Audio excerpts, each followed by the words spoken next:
All right, we are back with another episode of The Hail Call. I'm joined today with Teddy, Matt, and the often imitated, never duplicated Mr. Cory Niccum, back from a little bit of a hiatus during hunting season as things are starting to wind up. We got Cory back on finally. Cory, how's the hunting season treated you so far? That was good. Canada was good. The states were up and down, I would say. I mean, it wasn't the worst season, but it sure as hell wasn't the best season. December was extremely mild. Um, and then January was mediocre at best when we got the weather. And then after our split, we had some ducks show up, and but yeah, it was nothing really to write home about, honestly. It was definitely warm all of December. Did you guys get any of like the super cold temps Yeah, like I in mean, we got, January?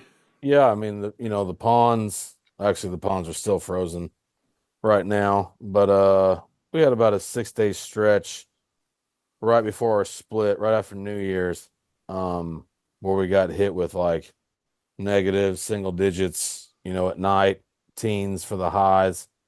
And then we got a couple inches of ice dumped with about 14 inches of snow. And that It's a made, lot. yeah, yeah, we still got snow on the ground here. Um, but yeah, so like I said, it wasn't the best season by any means, but I've had a whole lot worse seasons compared Canada to was this. pretty good. Man, Canada was strong. Yeah. The weather this year was complete opposite as, the year before. I think when I left like November 5th, it was 54 degrees that day. And we could have physically ran up until Thanksgiving. Um, Before the weather would have pushed you out. yeah. We could have, the year before when we left, it was like -8 or 12 or whatever. And this year, I literally packed my bags and I was in shorts, flip flop, and a t-shirt at the border at 5 o'clock that afternoon. Hmm. Like it was just, you know, we were getting pictures of ducks and geese all the way up until our Thanksgiving. And then they started getting snow and then, you know, shit turned for the worse. But Yeah. yeah, they got a lot of snow up there right now, which is good. It's always good when they get it, for the potholes. And so looking forward to going back. And they start the work visas actually tomorrow. Is when our work Okay. visas will start going through the system. And yeah, be back up end of August. Be here before we know it. It's Yeah. crazy that January is pretty much all wrapped up already. Yeah, I leave tomorrow for Arkansas for spring snow geese. You might not And need a work visa next year. Potentially, yeah. I don't know. I mean, how fast or quickly that'll go into effect, but yeah, I mean, what's that's the definitely reasoning for been. that, Teddy? I, Go ahead. Trump buys Canada. Yeah, 51st state, baby. Oh, Yeah. is that yeah, what they're kind of halfway talking about Yeah, if doing? you remember the yeah, Texas Greenland. annexation, remember the yeah, Texas annexation, kind of like that. Yeah, yep. that's what. He wants to buy it. Yeah. Yeah, Well, And what's there's, the other one? What's the other talk he's wanting to buy too? Greenland Yeah, Greenland. Yeah, he wants to buy from that one too. from And the we have the Dutch. and we Just have the Gulf of America now. sign the fucking check and the Gulf of America. Yeah. It's I mean, great. Iowa wants to buy like a handful of counties on the southern border of Minnesota, and I'm like, so what? I mean, what do all these people do? Like, you just now you have to change your change your residency. Like, I how don't does know. that work in today's day and age? No I mean, I I can think I understand if kind it of want was to buy a 200, few it counties. was 200 years ago. I'm like, so who do they pay? Do they pay the state? Obviously, like the state of Iowa pays the state of Minnesota for their I however many guess. counties down there. Who I don't knows? know. Fuck if I know. I'm That's just been a like hunting guy. on the I news have down no here. idea. Yeah, I don't really pay much I attention to any mean, of that either. I know I've been watching TikToks of that White House press secretary, and she is not playing no fucking games. She's the shit, dude. Yeah, she's pretty awesome. A nice refresher. I deleted it. And TikTok. yeah, I haven't had TikTok for years. I just saw it on Instagram, but yeah, I deleted it once they eliminated it for whatever it was, 47 minutes, and then they brought it back, and everyone was going through a depression. I'm like, Jesus, fuck people, wake up. It's just an app. Like, it's not Right. like I understand some people are making money off of it, but I mean, Yeah, just figure the wiggle something else dickers. out. Yeah. I mean, The it's not like broccoli you can't heads go. and the It's wiggle not like dickers. you can't go on Facebook and have just regurgitated TikToks that they Correct. posted from TikTok to Facebook. You can do the same thing on YouTube. You can do the same thing on Instagram. Yeah. My friends make fun of me because like I'll send them a reel, and they'll be like, "Yeah, we saw that on TikTok 2 months ago." Yeah, It's pretty like pretty much. we just see That's it. the We world just I see live it in. late. Yeah. God. Well, speaking of those, the Hail Call podcast is going to be broadcast on YouTube. Did I say that correctly, Matt? Yeah, We're going to have our podcasts. I'm not tech savvy here, guys, so cut me a little slack. Teddy's laughing at me. On the YouTubes. Yeah. Yeah, we Something that just came out. It's been a long time coming. We've had a lot of people ask like where they can watch the podcast. So yeah, coming this week. This episode will be on YouTube. So same username as everything else, the Hail Call podcast. So subscribe to the YouTube channel.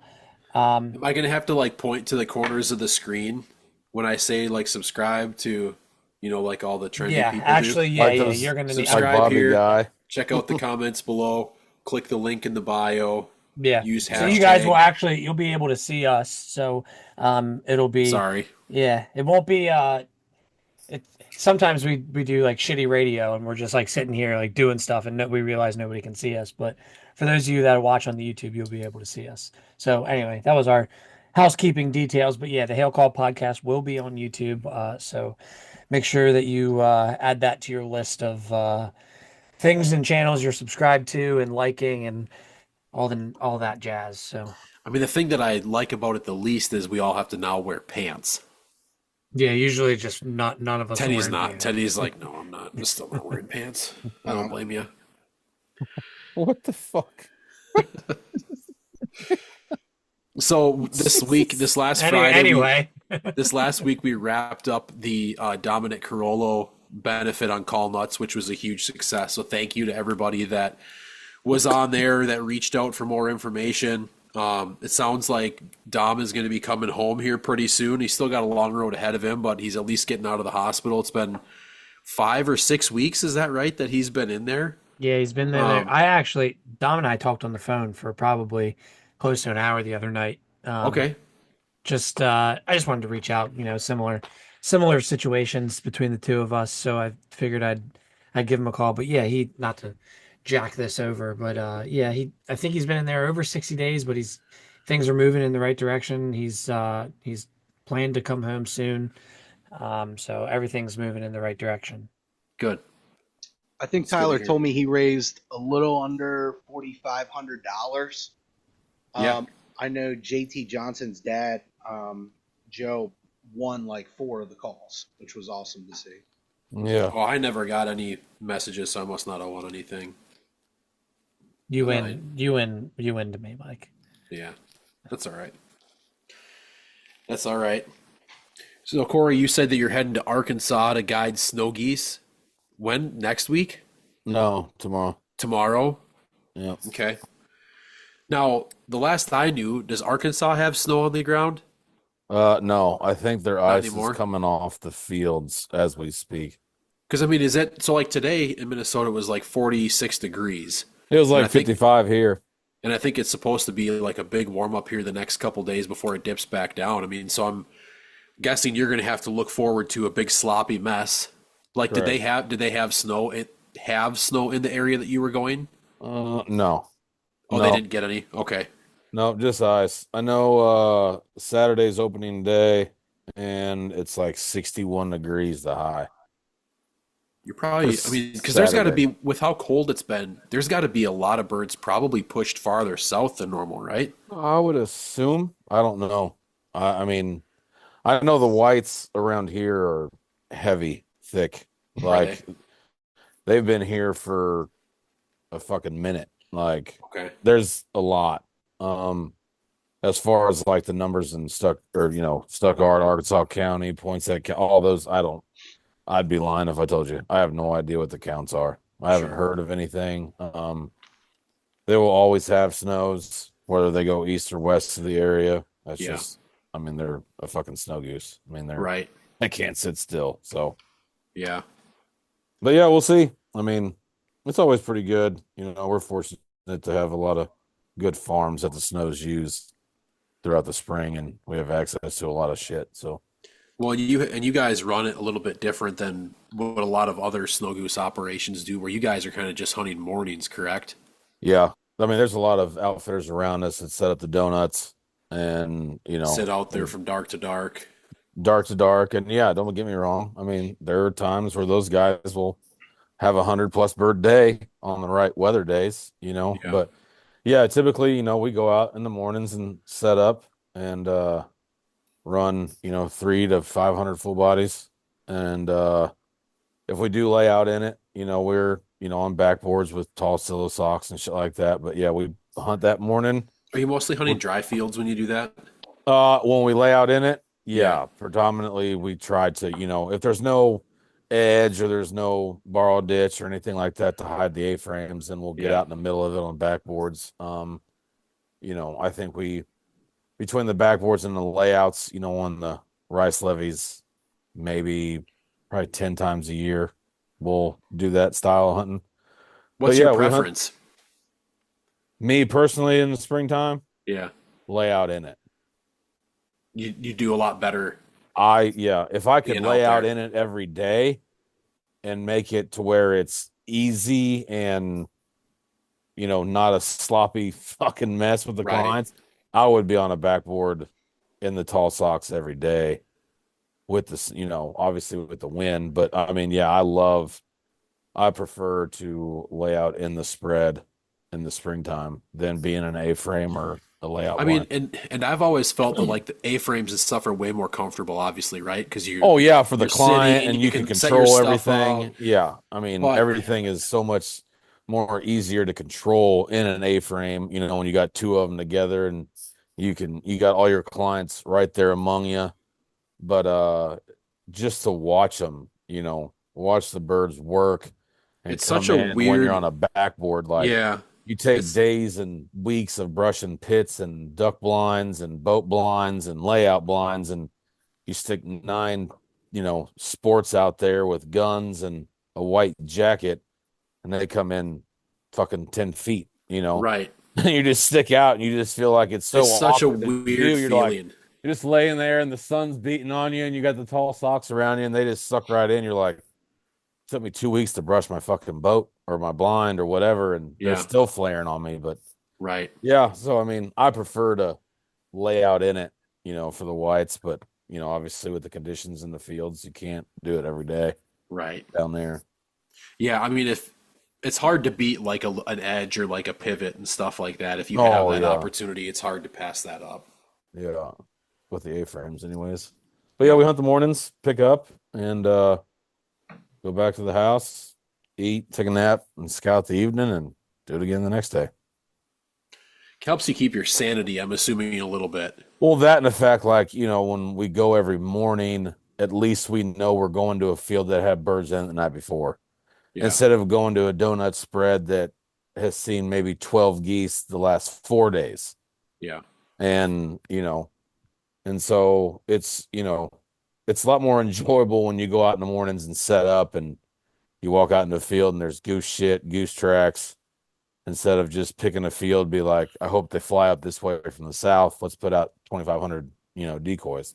Right. Now, like I said, I mean, it does work. Instead Don't of get me wrong. walking a worn out boot trail Yeah, correct. out to a blind. I mean, you got a porta potty 200 yards behind you. I mean, it's just like, I mean, it's just a permanent spread. But like I said, I mean, yeah, my buddies that do it for other outfitters, I mean, they do have success, Yeah. but there's a lot more days where they have single digits, you know, from dark to dark of kills Yeah.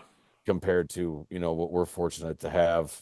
Like, I mean, they're still a wild ass bird and they can do whatever they want, but I would take our chances killing them every morning, going into a field that they had the night before, than going out to a permanent spread.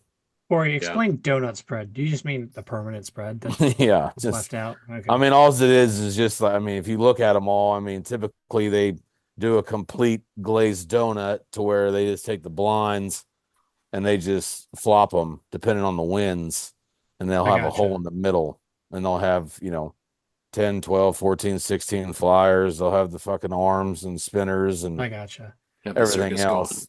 Yeah, I mean, it's just they got a lot of shit going, but yeah, they'll go out there and sit out there from dark to dark, and like I said, on the good migrating quote unquote weather days, yeah, I mean, there's a lot of times where those guys will kill 120, 160, 200. But I mean, yeah, they're out there from dark to dark. Yeah. Can you use e-collars in Arkansas? Oh, I would not be down there if we In had a the mouth spring. column. Yeah, in the Yeah. springtime, Okay. you I can. thought that's what I thought. Yeah. Yeah, in the spring you can run an e-collar, but yeah, That's what I assume everybody's doing that. I mean, why wouldn't you, right? Can you use an Yeah. e-collar in Canada in the fall. in Yeah. the fall if you're only Yeah. you can only have white decoys out though, right? Or did no, they I change mean, that? yeah, I mean, we run an e-collar when we go out to hunt the whites, but yeah, I mean, I don't But you know. can't go out and use like Canada sounds or duck Oh, sounds. absolutely not. No, our Just- sandhill just hunt- sounds, just just white hunting sounds. Yeah. Snow geese. Yep. But you can shoot ducks. You can shoot everything. You Yeah. can shoot everything. Yep. Yeah. See, I always thought that was kind of weird. I like to see run where's the gray e-collar area with in that? sandhills. Like if you hit play for a sandhill and see what they would do like up there. Like I always talked about like how cool it would be just to hit play and see how they react to a decoy spread instead of us, calling them. But yeah, the white sounds are the only ones that you can play up there. No, as I far know as that the there's falcons. very varying opinions among sandhill crane guides from people that I've talked to. Some people say calling at them does absolutely nothing. I mean, people Part that of kill a me, lot of yeah, them. I mean, But I there's don't. also people that absolutely swear by calling at sandhill cranes. And Yeah. I don't know. I've hunted them a few times. I can't really say that one way or another. The But one I'm and not only a- time that I've hunted them, we called at them, but honestly, I can't tell you. They were going to do it anyway. So Yeah. I feel like like I said, like what Mike said, I'm not a fucking sandhill crane guide. I hunt them 15 times maybe in Saskatchewan. But I feel like for me, like being around them and hunting them, over to the Deception full bodies, I feel like your hide is number one Mhm. on the sand hills, and obviously being where they want to be. Now, as far as calling, fuck, I could tell you I know what I'm doing, but I don't. I mean, it works. What I do, I know I don't call at them like I would call at a speck or a duck or a Right. Canada. Yeah. It's, I understand like they're responsive for, a little bit of the sound that you do. And so less is more for me. Like if they're coming to us, I just try to keep them, wanting to come to us instead of short stopping us or going to another hilltop. But yeah, this year our crane hunts, we had very good success on the sand. We had one whooping crane. That was pretty badass. That thing stayed. That you did not shoot, correct? That we did not shoot. Let me Okay. get that out there. We saw it like 2 or 3 times. And the funny thing is we went on a hunt and the night before we saw it and we were talking about it, and the group of guys that we had in, I could tell like zero shits were given on these guys like at home when they go hunting. And we're sitting there and it's cloudy, of course, and it's windier than shit. And these cranes are coming off the roost. And literally the first group that comes over from our right side, I'm sitting in the middle of the blinds and I could see him coming. And the one leading the way was the white. And he was all white and came in and the feet were hanging down. And I'm looking at it. And I told the clients, I said, y'all can get up and, video this bird, take a picture of this bird. Like there's not many around, you know what I mean? And so what was crazy about it is all the whooping cranes that I've seen in central Kansas, have like multiple different types of bands, Big tarsal marker tracking bands, devices and shit like that. This thing had nothing. nothing on it. Like nothing at all. And so there's a crane, scientist, studier, research, developer of it down south. And I messaged that person. I was like, hey, I said, this whooping crane up here hasn't left, but it has no bands on either one of the legs. Like I mean, this thing stayed for 20 plus days, and we'd see it. I mean, I probably saw it 5 different times hunting, and they finally got back with me, and they said sometimes, you know, the whooping cranes will get off their regular flight path and go breed and nest in other areas that they don't know, you know, those locations of them. And sometimes, you know, when they hatch, they don't band them. They can't get to them. Sure. And so this one here, you know, You're had kind no of trying band. to find a needle in the haystack if they're not in a. And so basically, you know, what they specific told me spot. about the whooping crane, now this is just from, you know, one researcher, is like a lot of cattle pasture areas up north where it's like grassy, kind of swampy, sheet water ish is what they like to pinpoint as far as their nesting grounds. And so, but like I said, this whooping crane stayed for damn near the whole fucking remaining of the season, and he was bald on both legs. Do they say What's- like how many whooping cranes are out there? Yeah, what's the deal with It's those? got There's to be under very 250. little, right? I mean, they're Really? endangered. Yeah, I mean, I don't know what the I I don't know saw. what the count is, but I probably saw like 20 of them in Louisiana. those they are might egrets. they might winter down there. Yeah. Well, yeah, there's a lot of the Those very all-white well ones could are be egrets. egrets. I mean, No. They were whooping cranes. I was with Hayden, and we went and saw it, and we went and looked. I at mean, it. I just know like the whooping cranes that show up to central Kansas, like they will eliminate snow goose hunting at the bottoms when they're there, and they close Quivira, which is a federal refuge, to hunting when they show up there. I just looked it up. As of last year, there's about 600. Okay, so 600 total. But Yeah, I mean, that's Wikipedia- still not very many. Wikipedia says slightly exceeds over 800 as of 2020, and in 1941 it was down to just 21 wild whooping cranes. That's fucking crazy, man. How do you This even, one how do you stayed- know that there's 21 of them? Yeah. Like out of the entire world, we have all 21 of them. Yeah, Gotcha. but it was damnedest thing. I mean, that You're thing like stayed- you're at 20, and it's like fuck. I know there's one left. Yeah. But yeah, it was cool. I mean, you could see them a mile away coming down a hill, like in a huge. field. No, they're the same size as a sand hill. It's just bone white. Right, but Like like they it, stick out. just They're not. appear- I mean, yeah, they're. I mean, you look at them and you're just like, well, there he is. Mhm. And you drive around the corner and see him, and yeah, he came in the decoys multiple times throughout the hunts. Did anybody pull up on him? No, with cameras. Yeah, I mean, you could see him. You But never the know. first day, yeah, oh yeah. I mean, the very first day he came in, it was cloudy as shit, like I said. And I mean, I'm looking hard as hell. And when he banked, he led that whole group in, and I was like, well, there he is. And I waited till that sumbitch got out of sight, out of mind, like the opposite freaking direction before we started shooting them cranes. And we killed like 18 cranes that morning. That'd but, be so yeah. terrible to have somebody Oh! clip a whooping crane. Because I I mean, I'm surprised that there leave- wasn't a trail of vehicles underneath it following it to wherever it's going to go. Well, it's like when they get in the States. I mean, there's got to be federal agents that follow them, that get paid, that Right. track them Isn't the that whole crazy? way down. Because once they get to central Kansas, like they close some of the refuges up for hunting when they show up. Yeah. So I mean, they got those tracking devices, but yeah, they'll lock the gates on some of those areas out there to hunting and eliminate the snow goose hunting for that matter Yeah. when they get there. It's the damnedest shit, man. Well, Cory, you've kind of guided, obviously, everything from ducks to geese, speckle bellies, snow geese, turkeys. And I don't know that I would call you a deer guide, but you're a deer Uber on the side. So you've Correct. taken a lot of people hunting. What would you say are, I guess where my question is going, a lot of people have a lot of different expectations when they go on a guided hunt. What would you say, what are 3 things that people should expect when they go with an outfitter? Because obviously, like, especially with snow goose season coming up, everybody's expecting to go out there and just shoot every shell they have, megawads right in their face. You know what I mean? Like, you've taken guys turkey hunting, and you guys do well turkey hunting.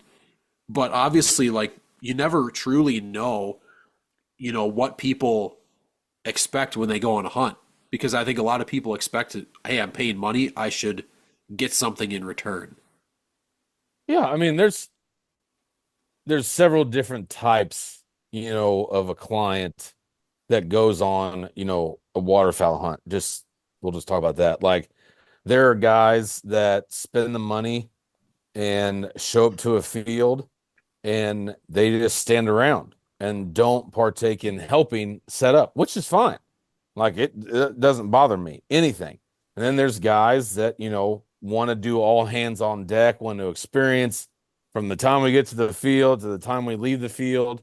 But as far as like the hunt goes, I tell a lot of people, like, I want to kill them more than they do. Like, I do this every day. They're here for 3 days or 5 days. I want to shoot truck beds every day of ducks and geese. But obviously that doesn't happen every day, because if it did, we'd all be the baddest waterfowl guides in the country from north to south. If that happened every day, all the clients went out on hunts. Yeah. With me, I can promise you, as my clients, that I'm going to do everything I can to make the hunt the safest. And, I do my speech every morning with them, with my dog, or, if a client has their own dog with the other guns. I bust my ass every day. I go out hunting, but there are still wild birds, and, Mother Nature is the main issue every day we hunt. There's days where I figure we're going to kill 100 and we kill 5. Mm-hmm. But yeah, I mean, the problem with a lot of clients that are new that come into an area, they see all the YouTube channels and the videos, and they watch these hunts, which, most of the time these videos or reels are multiple hunts combined together. Mm-hmm. And they see all these, kill the highlight shots, and reels. they see the highlights with, it could be a week's worth of hunts. And they're like, well, these guys did this yesterday. Well, they probably did some of that yesterday, but I bet you the last, 5 days is all combined into one video or one picture. Mm-hmm. For me, if we can wake up in the morning and get set up and leave the field safe and my clients are happy, that's a successful hunt. I mean, yeah, I want to kill them, and they pay a lot of money and a lot of time and vacation and away from their families and their jobs to go on these hunts. But a lot of people need to understand that even though you're going on a guided hunt and you could go on the baddest places in the country, they're still going to have shit days. Yeah. Vandemore's still going to have a shit day. White Oaks is still going to have a shit day. I mean, they're wild ass animals. Right. We're not God. Well, and like the weather, you said, and that's the tough thing. Yeah, and you book a hunt, 10 months in advance. Sometimes years in advance. Yeah, so I mean, on what you're doing. you gotta, you come in on a warm, stale, full moon, 5 days of hunting. I can tell you it's gonna be tough as shit, whether you're deer hunting or fucking duck hunting. Right. I mean, that's the problem. Like, I hate it for the people that spend the money, and especially a lot of the guys that don't have the money, that save up, for a year to go on a 3-day hunt. But yeah, I mean, that's the only downfall it's the major downfall is Mother Nature. And we have none of us on this screen or anyone in the world for that matter have control of Mother Nature when it comes to hunting or fishing. Right. And so, I mean, it sucks. Fishing trips are the same way. Deer hunting's the same damn way. I mean, I truly hate it when we have shit hunts. I got my ass beat the last day of duck season. Killed 8 damn ducks. We had good hunts on Friday, good hunts on Saturday, but that's not how I wanted to end my Kansas duck season. Was sitting in a blind with these clients. I mean, they're good dudes. They mean well, but yeah, we got our asses beat. They decided to take a different line, and that's part of it. They understood it. I mean, they're hunters.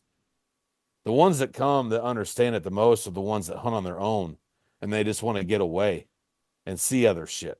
You know what I mean? Right. Like, they want to get out of their state, and most of the time the states that they hunt are terrible. So if you can put them on a half-ass decent hunt, for us, decent is, great for them, depending on where they're from. I mean, that just makes the whole trip for them. Like, they see the amount of ducks and they're like, holy shit, we haven't seen that many ducks in a whole year. Yeah. And it's, 2 groups coming into a cornfield. Yeah. But as long as long as they're safe, I'm safe, and my dog's safe every day. Right. That's, I mean, there's been too many accidents, especially in this state this season. But yeah, but that's it. Nothing. Teddy, what do you got? You look Um, like you're thinking hard. me, Yeah. I do got a question. All right, so let's say you're 17, you're 18 years old, you're young, um, and you've got a helper. You got any advice for these younger waterfowlers trying to get into the guide game? Might want to give them some of that. I'll be honest, I just got an email about Sunday Red, and the prices that Tiger is charging for these polos is outrageous. Oh So my God, we're not talking sorry. golf. Hunting No, season's that's- almost over. Masters are less. The Masters is less than 45 days away. People, okay, just keep that in mind. Yeah, noted. But I mean, it Teddy, is. that was a good question. Corey, what do you have? I mean, you've been doing this a long time. What do you I have mean- like to say to those younger Or guys? and I've got a follow up for that, but go ahead and answer that one. Sorry. I mean, if you're young and want to get in this world of guiding, I first of all finish school to have something to fall back on. Yeah. I don't have a degree. I never graduated college. I dropped out of college and went right into guiding, and I don't have nothing to fall back on. So I would recommend, going to school for a little while at least and figure out, what you can do down the road, because there's no retirement plan as far as a guide. Like there's no Yeah. 401k, like it's 1099s and that's it. Yeah. Cash Now, money. yeah, do I love it? Yeah, I mean, it's coming to a halt. Don't get me wrong. But as far as like wanting to get in it, like I said earlier, get to school first, but do your homework as far as like who you're gonna work for.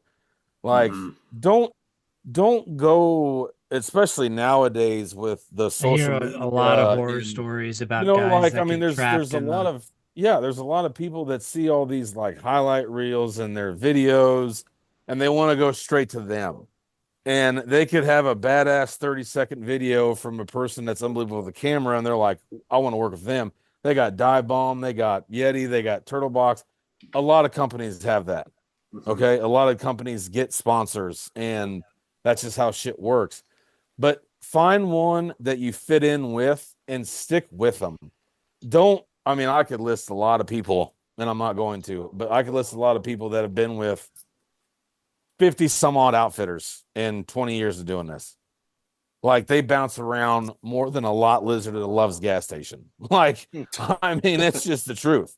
But find someone, do your homework on them, build a relationship with them, bust your ass from the ground up, work your way up, and prove to them that you want to be here to learn, not be here for the handouts.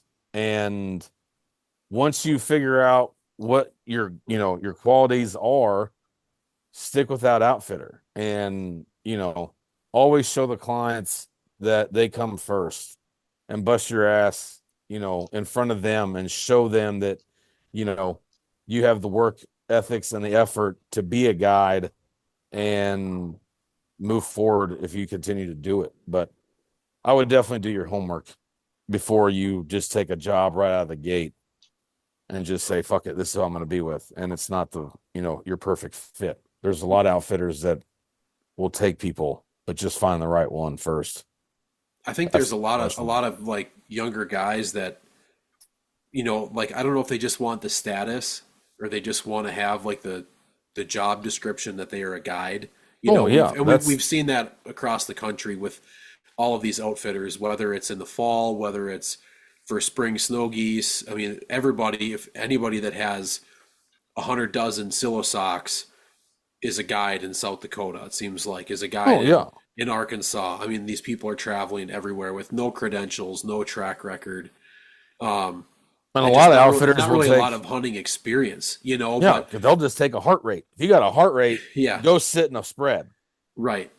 Yeah, and I mean, there's a lot of people also that think that when you get a job guiding, that just they think that they're going to go out hunting every day. No. That's their door. Oh, I'm going to be a guide. I get hired on by a guide service. I'm going to go sit in a spread every day. I'm going to go, run groups. And I would No. say there's very few people that get to do that. Not out of the gate. You're going to brush blinds. You're going to scout. You're going to You're going to clean scout. birds. You're Yep. going to bring shit to fields that other Set guides forget. set I mean, decoys. yeah, you're going to set them in the morning. You may sit in for 45 minutes to an hour with that guide, and then you're going to get in the truck and you're going to stare at your windshield for the next 5 hours until lunchtime. Yep. And then you'll go back out in the afternoon. If they run, combo deals, then you'll help them set up, and then you're going to scout till dark. Yeah. And then you got to help get trailers ready for the next morning or clean birds, however they do it. I mean, it's not just throw a lanyard around your neck, grab your dog, and go to a field. Right. Like, Yeah, I mean, I would say that well over half of the people that work for a guide service are doing the behind the scenes work, where the other less than half yeah. are actually out there hunting. Yeah. I mean, the hardest part about a guide, like a guide service is, in my opinion, I mean, you could find guides. I mean, guides are a dime a dozen. It's the scouts. Right. The scouts, I mean, that's the hardest part about a hunt. And this is like, working up there in Canada. I mean, those guys that scout up there, they're a different world. I mean, how they scout and how they get their fucking birds pattern. I mean, they take me to a field and they say, here you go. They're coming from this direction. This is how many you're going to see. I mean, I get the gravy train every day. And just like in the States, like I mean, the scouts that make the hunt behind the scenes that don't get, the spotlight, that's what makes everything. I Mhm. mean, if you watch a hunt and study it and figure out where they're coming and how far they're coming and the hide, and you can hunt it with this wind direction and they're coming from this way, so they're not going to cross you or come over your back, like all that shit, like detail wise, that makes your guide look 1,000 times better. Mhm.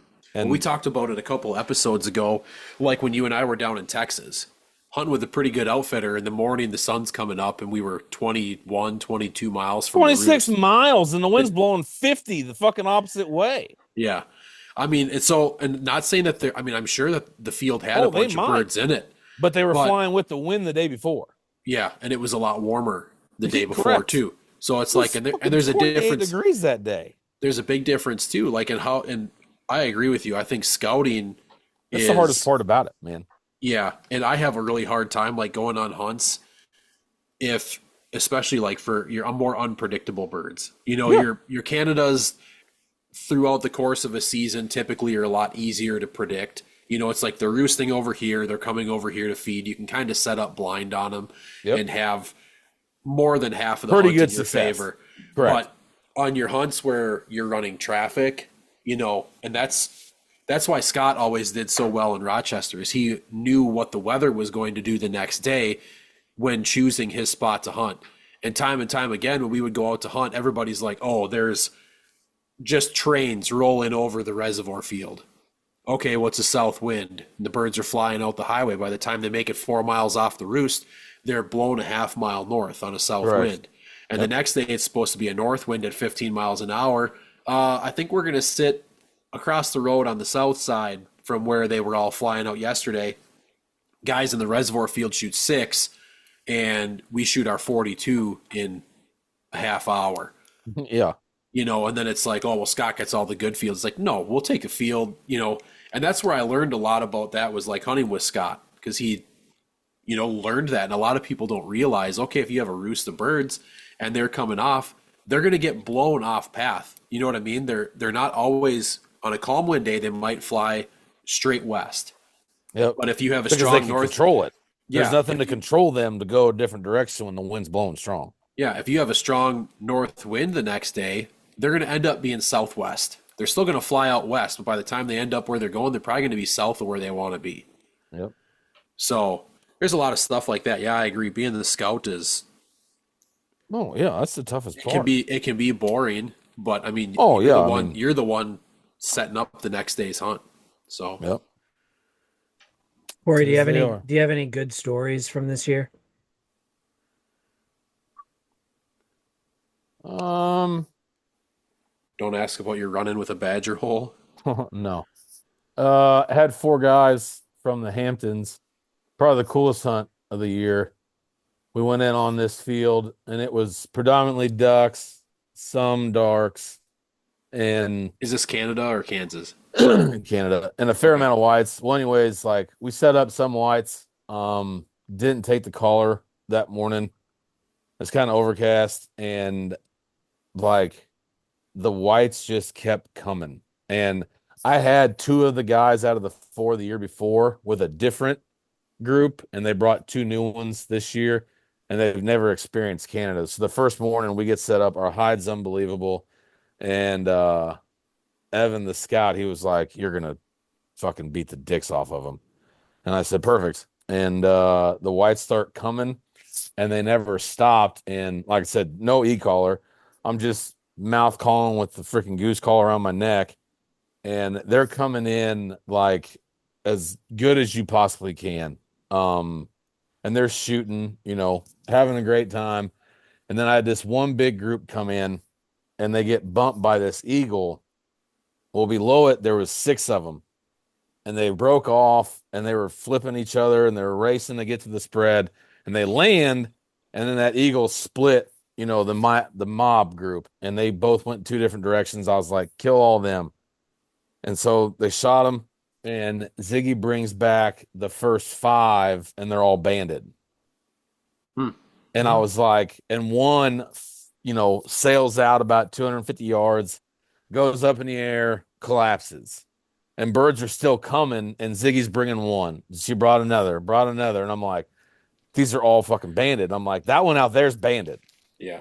And they're like, what? I'm like, that one dead out there in the field's banded. Like, if an eagle goes near it, I'm sending Ziggy, but get back in. We got birds coming.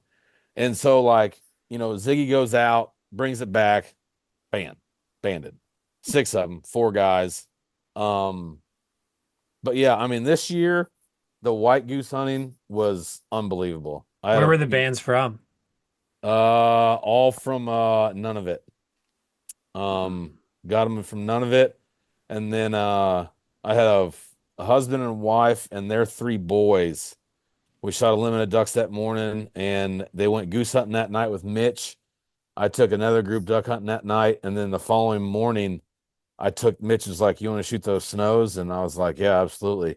And I took that whole family, and then one of Mitch's longtime scouts from back in the day, and then a nephew of the cook, Miss Bev, and those seven shot 140 snows in like that. Like, it was the fastest shit ever. So, but outside of that, man, I mean, I've had a lot of good ones, but I can't remember any of them Right. except for the six bands. 6 bands is cool. That's memorable. 22 bands total for the season in Canada. That's Not more bad. than typical for you guys. Yeah, I think last year we had like 16. There were several days where I had like 3 or 4, and then the 6, and then Mitch brought back, I think, 2 one day. Liam brought back a couple. Hell, Liam brought back 2 pintail bands one day. That was the Okay. damnedest shit ever. But yeah, a lot of bands this year up there from How all many did over. how many did you have back at home? 9. That's pretty good. Yeah, 9. A double banded mallard reward, a couple of fat shit bands, a duck band from Humphrey, For those Arkansas. listening, fat shit bands are big Canadas. Yeah. I got one like 4 days ago. But yeah, 9 bands for the year here, and then 21 or 22 up there. That's cool. That's pretty good. Yeah. Well, Corey, we appreciate you being on. We're going to kind of wrap this one up here, and we'll probably try to get you on here for another episode. We want to thank everybody for tuning in this week, and thank you all who have joined the Call Nuts for Dom's benefit. Good to see and hear that he's going to be coming home. We appreciate everybody's hard work, and it's always good to see the community come together. Now, I do also want to make an announcement for those of you that have made it this far in the episode. We are going to be running a novice duck and goose calling contest online through the ICA. Now, we're going to have more information coming on that, so make sure you stay tuned. And thanks again for listening to another episode of The Hail Call.